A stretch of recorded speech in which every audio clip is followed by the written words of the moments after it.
ngọt hay không con? Nó ăn ngọt không? Phải lấy từ đúng giờ rồi. Tôi có Facebook không phải thấy nữa. Yeah. Cái Facebook mà thấy mình đâu phải đâu. What? Ready? This is right.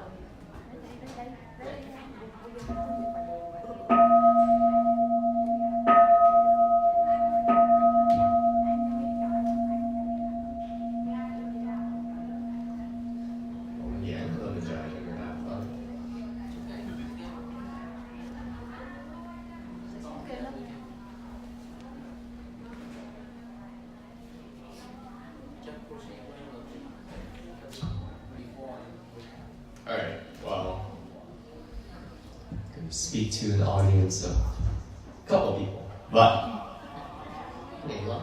Oh well.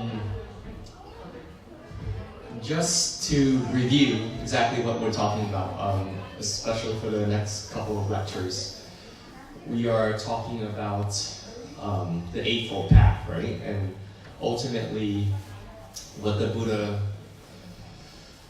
really discovered for himself was that, with the Four Noble Truths, this idea that we are constantly living in a state of suffering, and as such, it's because we are in a state of ignorance, or we have greed, hatred, attachments, all these things.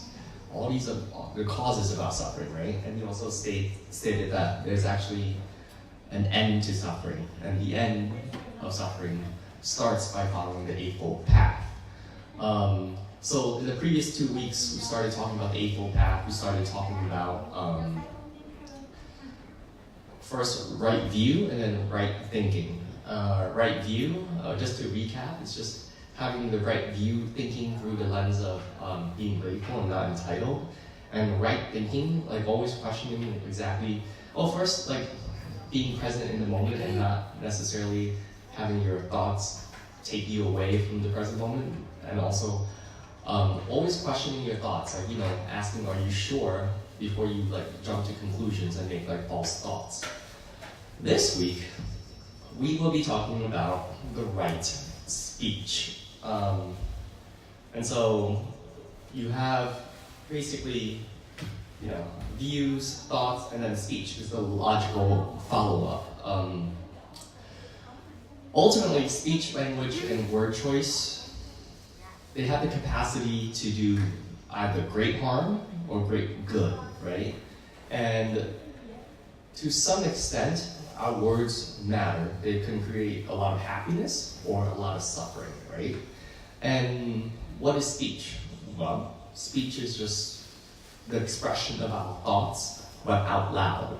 We're all thinking these things. Every time we talk, it's whatever our brain is thinking of, right? And that's what speech is. And so, everything that we ever thought about comes out in speech. Now, the thing is, our consciousness plays the role of a filter, right? It prevents us from saying anything and everything, but at the same time,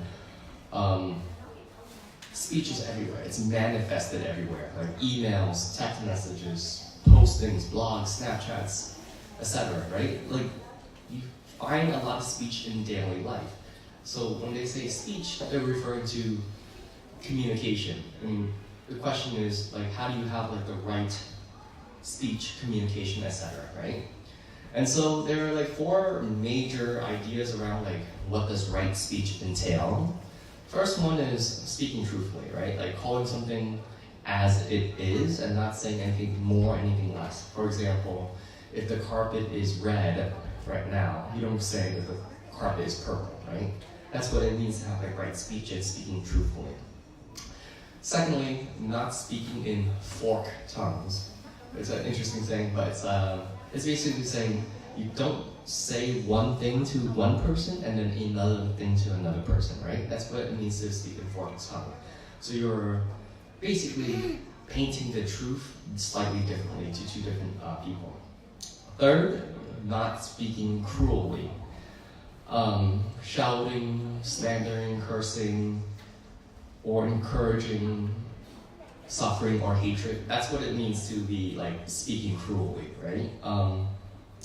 And it's interesting because there's a note that's being made that says words can give someone a complex, take away their purpose, or drive them to suicide.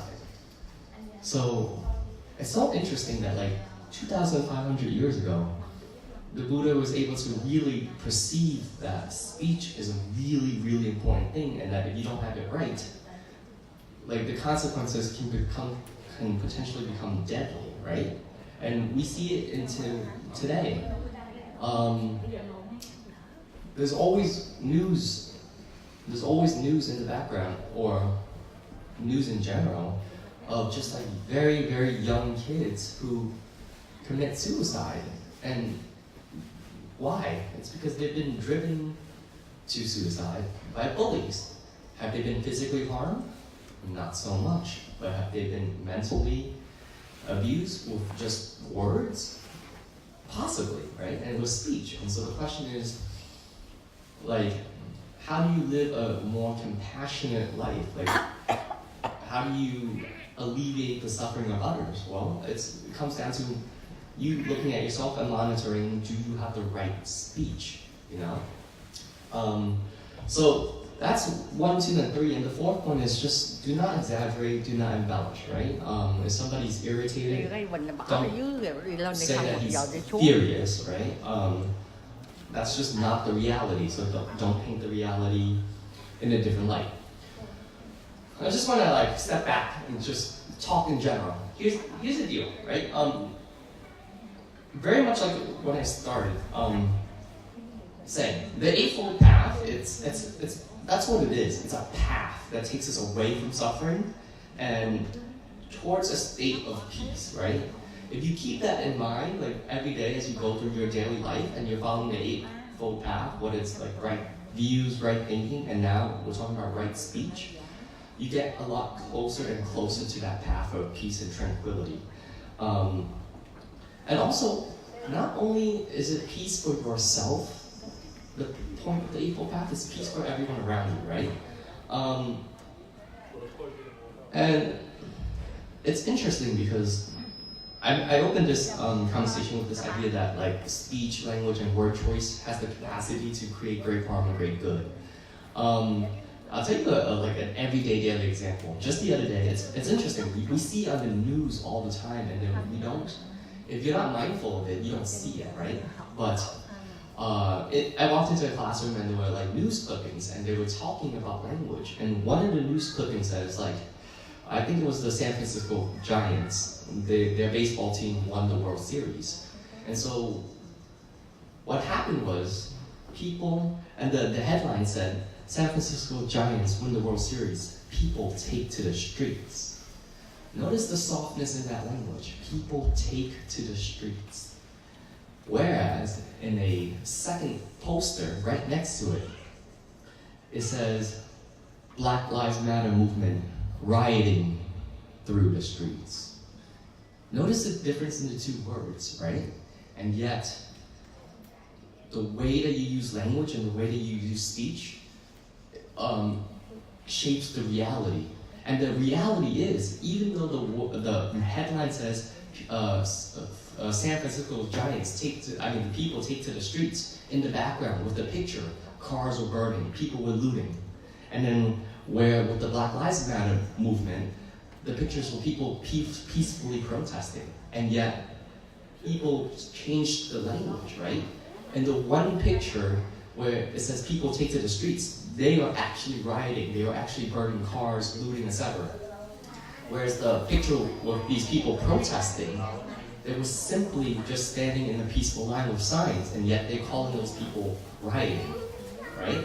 So that's interesting because the power of language, it shapes what we see as reality, and if we don't take that into consideration, there is great power around language, and so the idea behind right speech is for you to actually really monitor yourself and decide, what am I saying before I say it? Is it truthful? Is it not speaking one way when it's a different way? Am I embellishing things or not? Okay?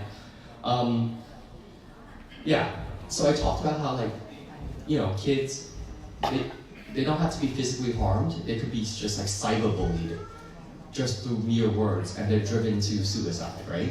So that's something that you guys have to be mindful of. Like, words nowadays are being, to some extent, weaponized.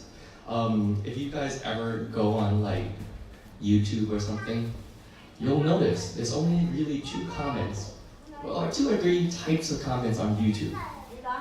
They're either like really supportive comments, like, oh, you're doing such a great job, or they're really overly negative comments, like, oh, this thing sucks, or blah blah blah, you're no good. You know, just go onto YouTube, check out the comments, and then make an observation about them. Like, notice how people use speech to actually hurt other people, or like they won't.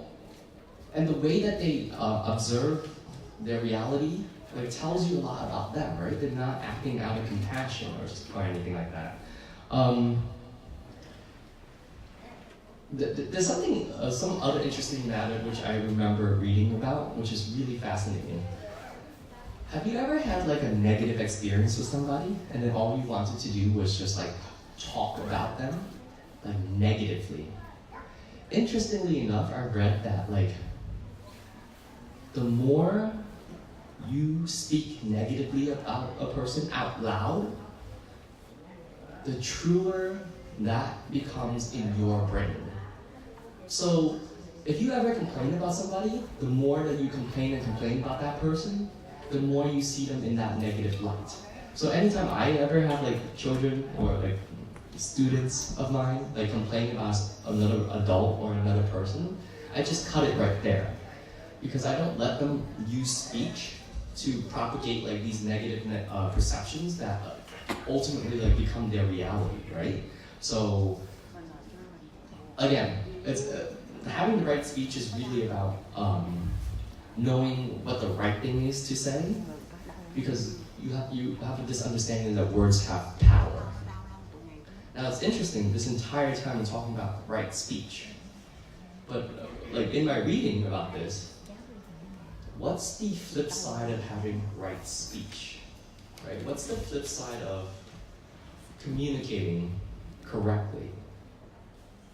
And it's kind of funny because I never thought about it, but apparently at the foundation of right speech is deep listening. Like on the other side, like it's basically saying like if you don't listen mindfully to conversation, then you really can't have right speech to begin with, right? Because no matter what we say, if we're not listening, then we're speaking with our own ideas and we're not responding to the ideas of other people, right?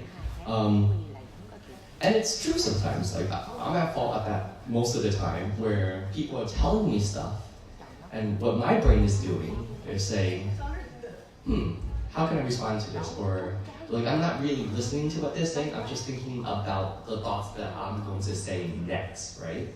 And so in order to have right speech to begin with, you need to listen deeply to what the other person is saying.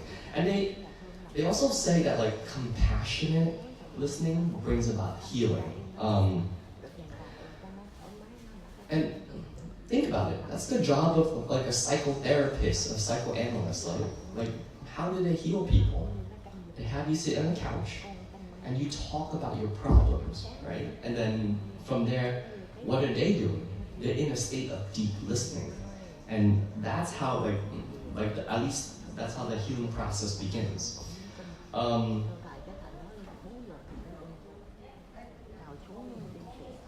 I wonder if you guys know who, well, I mean, I guess you guys know, maybe in your own language, like the Bodhisattva that's in the garden, Buddha, right? Well, I mean, her English name is like Kuan Yin, the Bodhisattva, and her reputation is the person who hears like the cries of the world, right? And so they also say that she has this ability to like listen deeply without judging or reacting. And that's ultimately something that like you guys want to strive towards. My question is, and it's a fascinating question, it's something that like I just thought about like this morning, but it's like, why do we pray? Think about this question. Why do we pray? And so, like, here's an interesting conclusion, like, and I made it to the connection towards like right thinking and listening deeply. It's like in the back of our heads, right? We're praying because we believe that like the gods, the Buddhas, or the Bodhisattvas are actually listening deeply to what we are asking for, right? And what we need. And after we pray, we feel a sense of like the alleviation of our suffering. Our suffering alleviates a little bit after we pray. Why is that? Well, because like I think, at least for me, my conclusion or my connection is that it's because we feel like somebody's listening to us, right? Listening deeply to our concerns, right? And so deep listening nourishes both the speaker and the listener. So keep that in mind. Like, if you guys want to bring peace, bring yourself peace, and bring peace and tranquility to the world, one role that you guys can play is just becoming somebody who's a deep listener. It's funny too, because nowadays, with like all this social media and stuff, our attention span is always like moving from one place to another, whatever, right? Like anytime you see something new outside of me talking or something, all of a sudden your attention just gets diverted. And rarely can like people nowadays hold their attention for 20 to 30 seconds, right? Why is that? Well, because of social conditioning. Now videos or even ads are like 10 seconds or less. You go on like YouTube, sometimes a YouTube ad pops up, it's only 10 seconds. You go on Snapchat or Instagram, videos are only 10 seconds long. So our attention is being quickly diverted and we're getting used to that. And so we're losing this ability to listen deeply for a long, sustained period of time, okay? And it's funny because that's how college works, actually. In college, the professor just stands there and lectures for the entire time. And it's really up to you to say, okay, I'm not going to lose my attention. I'm not going to pay any attention to anybody else, what they're doing. In fact, I'm just going to listen to their words, right? And if you develop this capacity to listen, you're going to become so much more valuable to your friends and families, right? A famous person who's known to do this is Bill Clinton. He's famous because they say that in a room of like crowded people, he'll look at you and he'll listen to exactly what you have to say, and he makes you feel like you're the only person who matters at that very moment. That's like deep, that's what it means to have like deep, compassionate listening. So it's a matter of like learning to cultivate that skill. Yeah, and it's funny too, because like sometimes people talk to you, I don't know if you've ever experienced this, but sometimes you'll have like full conversations with people, but you'll have your phone out. You have your cell phone out, you'll be like looking through your phone while you're having a conversation with them.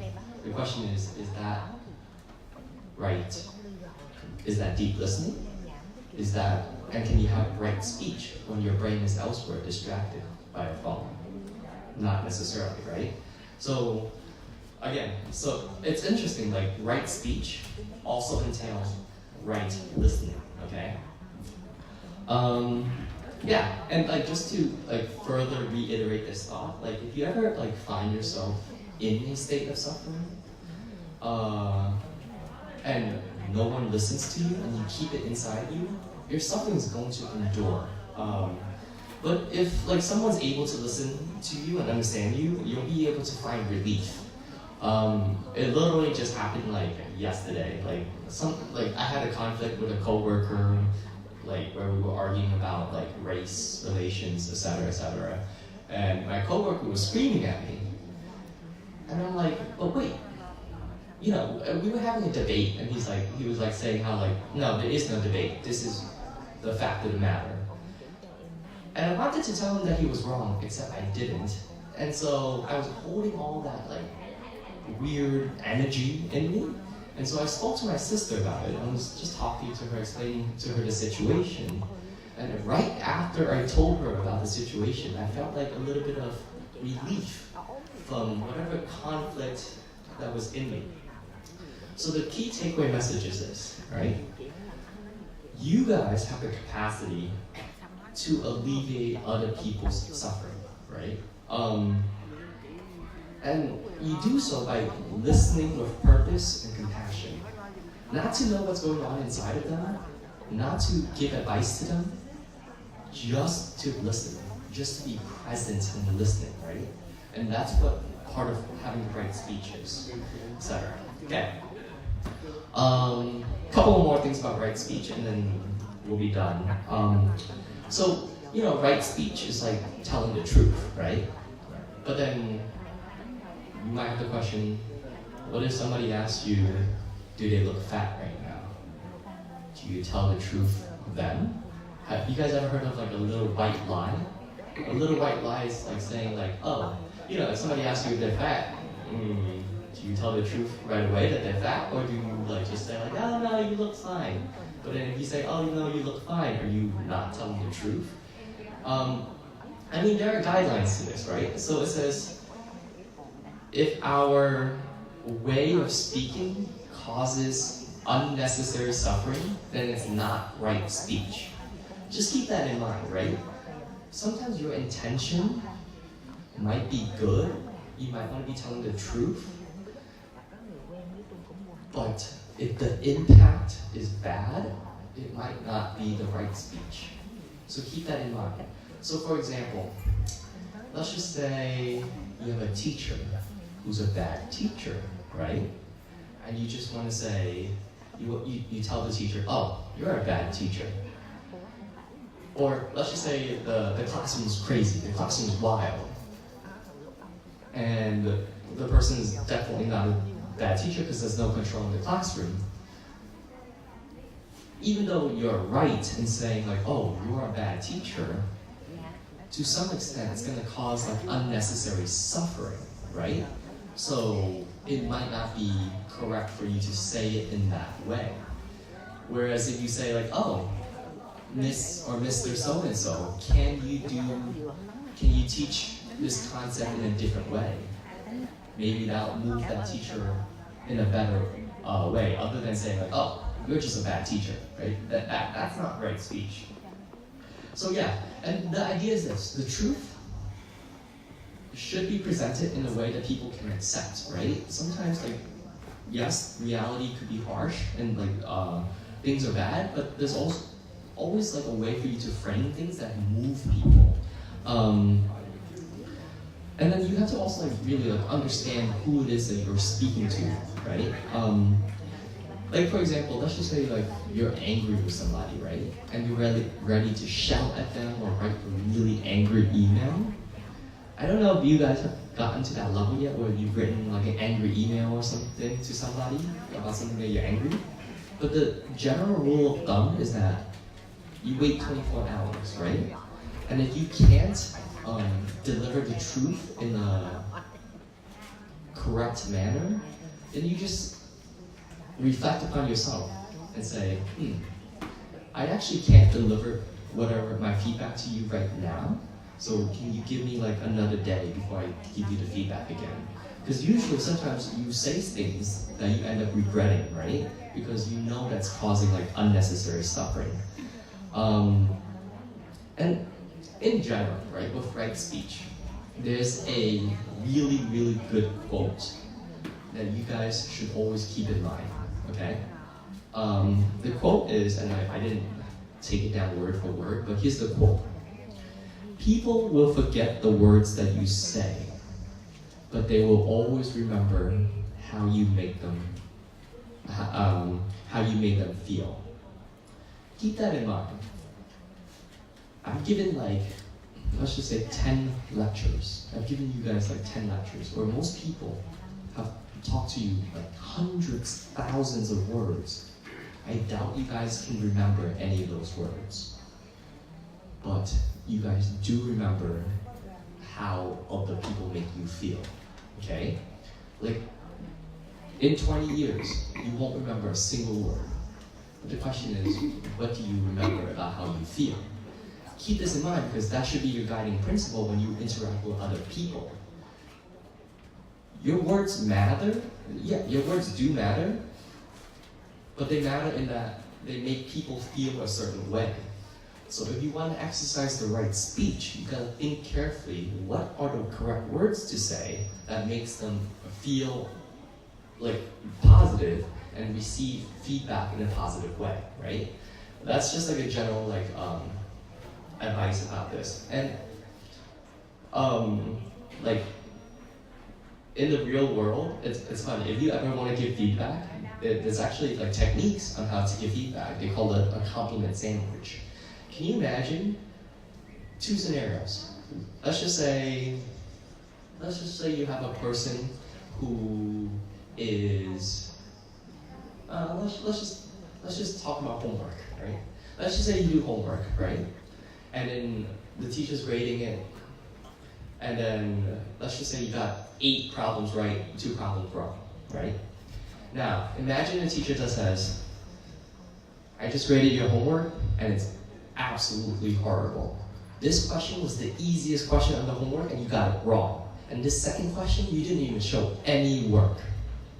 Like, you should be ashamed of yourself. That's teacher A. Teacher B says, wow, look at your homework. You got 8 out of these 10 questions correct. Not bad. Most kids got like 6 out of 10. You got 8 out of 10. Now, for this question over here, it's kind of easy. I think you made a careless mistake. Just be mindful of that. And for this other question, it's kind of hard actually. But I like how you made an attempt to do this. Notice how teacher A and teacher B is talking to the same student. But notice how the speech is going to determine the motivation of the student, right?